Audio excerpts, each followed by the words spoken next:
Have any of you ever seen this movie? When I was a little kid, I got into this movie, and it's a Disney movie, and it's about Atlantis, the Lost City, as this is called, the Lost Empire. This whole story came from the famous Plato, who wrote a couple dialogues, Timaeus and Critias. Timaeus was never finished, but Critias is the one that all the historians get all this information from. Those two dialogues were the very first to even mention Atlantis, which is where this all came from. So I have a quote from Wikipedia that was quoted from Critias, and it said, "The Hellenic gods divided the land so that each god might own a lot. Poseidon was appropriately and to his liking bequeathed the island of Atlantis." So therefore Poseidon became the god of Atlantis, this so-called lost city. Okay, so how it got its name was the story goes that Poseidon fell in love with a woman named Cleito, and they had a couple children. Well, their oldest they named Atlas, and he became the king of Atlantis. So that's where it got the name. I have another quote. This is from Professor Arcio de Santos. "The Atlantic Ocean derives its name from the Atlanteans who dared to navigate these waters." The Atlanteans are the people of Atlantis. And this quote is saying that these people were very courageous people and they conquered these waters, so-called. So what were these people like? Well, they were wealthy, and because of their abundance of natural resources of their land. So they had very rich land that they grew all these natural resources and became very wealthy because of it. The island was known in being centered around commerce and trade to the other islands that were around it.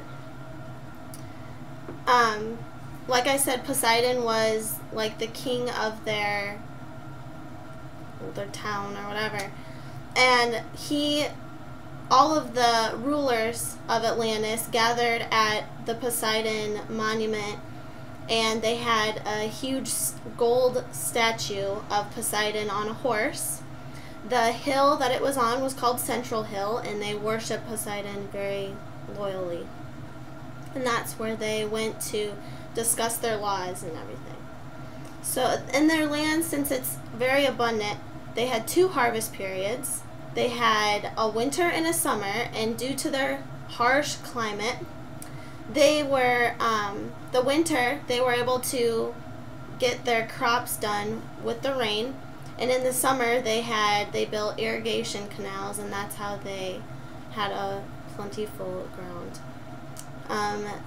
Atlantis was known for their herbs, fruits, and nuts. That was mostly what they traded to the other islands. The theories that go with Atlantis, the biggest one is that everybody says that Plato made it all up and made up Atlantis, and just to go along with his writings that he did, and that the whole thing was fake. The other one is because of Plato's writings were so descriptive, and they had very strong details about all the landforms around the city, and people usually can't make that up. So they had an argument saying Atlantis had to be somewhat real. They say that the other part of it is an island called Thera, the new Atlantis. The similarities between the two were the trading was about the same, and this Thera island was known to be true.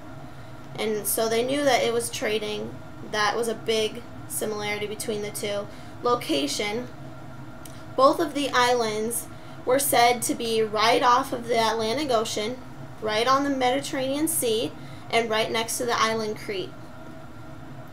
The other similarity is how they were destructed, both islands.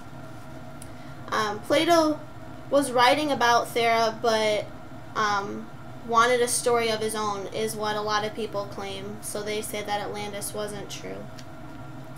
And a lot of historians say that Plato stated that the date of the island was 9000 BC, but instead the historians believe that he meant to write 900 BC, which is exactly when Thera was going. And so, like I said, the destruction part of the islands, the Atlanteans became really greedy, and it displeased Zeus and all the other gods, and so they decided to bring the earthquakes and destroy the island. And I have a quote that was from the website The Mysterious and Unplanned Atlantis, and it describes the destruction as said through Critias. But as a later time there occurred earthquakes and floods, and one grievous day and night befell them, when the whole body of warriors was swallowed up by the earth, and the island vanished. Wherefore also the ocean at the spot has now become impassable and unsearchable, being blocked up by the shoal mud which the island created as it settled down. So that's saying that that's why nobody can find it and everybody keeps searching for the island. So my suggestion is, if you haven't seen this movie and if this is an interesting myth or theory to you, that you should check it out.